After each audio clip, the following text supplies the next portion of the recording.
ದೇಶದ ಗಡಿಯಲ್ಲಿ ನಮ್ಮನ್ನ ಕಾಯ್ತಾ ಇರೋ ಸೈನಿಕರು ನಮ್ಮ ರಿಯಲ್ ಹೀರೋಗಳು.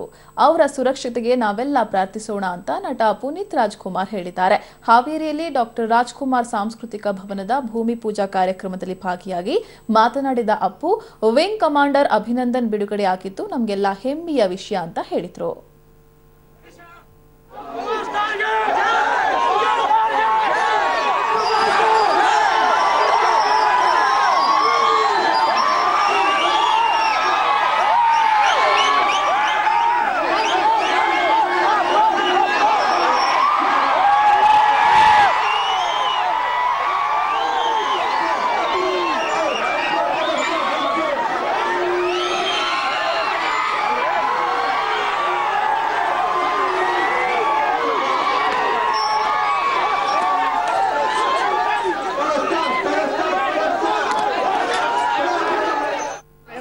ಲಾಸ್ಟ್ ವೀಕಲ್ಲಿ ಆ ಥರ ಒಂದು ಘಟನೆ ಆಯಿತು. ಬಟ್ 2 ದಿನದಲ್ಲಿ ಅವ್ರು ವಾಪಸ್ ಬಂದಿಲ್ಲ.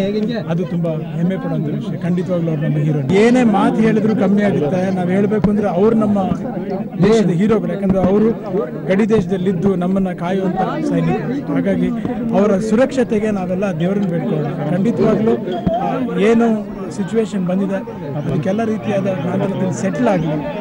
ಹಾಗೂ ಏನು ನಡೀತು ಅದು ತುಂಬ ದುರ್ಘಟನೆ. ಸೊ ಹಾಗಾಗಿ ನಾವು ಅವರ ಸೇಫ್ಟಿಗೆ ಸುರಕ್ಷತೆಗೆ ಇಲ್ಲಿನ ಪ್ರೇಮ. ನಟ ಸಾರ್ವಭೌಮದ ವಿಜಯಯಾತ್ರೆಯಲ್ಲಿರುವ ಪವರ್ ಸ್ಟಾರ್ ಇವತ್ತು ದಾವಣಗೆರೆಯ ಗೀತಾಂಜಲಿ ಥಿಯೇಟರ್ಗೆ ಭೇಟಿ ಕೊಟ್ಟಿದ್ರು. ಈ ವೇಳೆ ಮುಗಿಬಿದ್ದ ಅಭಿಮಾನಿಗಳನ್ನು ನಿಯಂತ್ರಿಸಲು ಪೊಲೀಸರು ಹರಸಾಹಸ ಪಟ್ಟರು. ಈ ವೇಳೆ ಮಾತನಾಡಿದ ಪುನೀತ್ ರಾಜ್ಕುಮಾರ್, ಶಿವಣ್ಣ, ರಾಘಣ್ಣ ಹಾಗೂ ನಾನು ಒಟ್ಟಾಗಿ ಸಿನಿಮಾ ಮಾಡಬೇಕು ಅನ್ನೋ ಆಸೆ ಇದೆ. ಅದಕ್ಕೆ ಟೈಮ್ ಬಂದಿಲ್ಲ. ಒಳ್ಳೆಯ ಕಥೆಗಾಗಿ ಕಾಯ್ತಾ ಇದ್ದೇವೆ. ಜೊತೆಗೆ ಒಳ್ಳೆಯ ಕಥೆ ಸಿಕ್ಕರೆ ಒಟ್ಟಿಗೆ ಸಿನಿಮಾ ಮಾಡ್ತೇವೆ ಅಂತ ಹೇಳಿದ್ರು.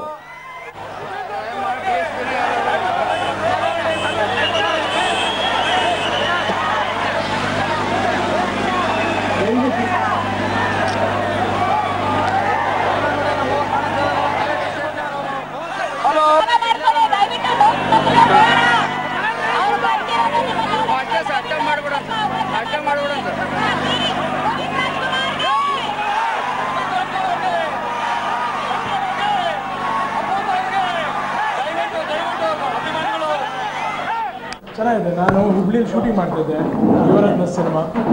ಸೊ ಹಾಗಾಗಿ ಬರೋ ದಾರಿಯಲ್ಲಿ ಪಿಕ್ಚರ್ ನೋಡಿ ಇಷ್ಟಪಟ್ಟಿದ್ದಾರೆ.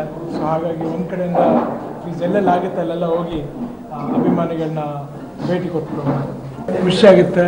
ಒಂದು ಸಿನಿಮಾ ಮಾಡಿ ಸಿನಿಮಾ ಒಂದು ಮಟ್ಟಕ್ಕೆ ಸಕ್ಸಸ್ ಆದಮೇಲೆ ಒಂದು ಸಂತೋಷ ಅನ್ನೋದು ಯಾವಾಗಲೂ ಇದ್ದೇ ಇರುತ್ತೆ. ಯಾವಾಗ ಬರ್ತಾ ಇದ್ರು ಒಂದೊಂದ್ಸಲಿ ಅಂತೂ ಖಂಡಿತವಾಗ್ಲೂ ಬಂದು ತಂದೆಯವ್ರ ಜೊತೆ ಸುಮಾರು ಸಲ ಬಂದು ಇಲ್ಲಿ ಮ್ಯೂಸಿಕಲ್ ನೈಟ್ ಮಾಡಿದ್ದೀನಿ. ಜ್ಞಾಪಕ ಇಲ್ಲ.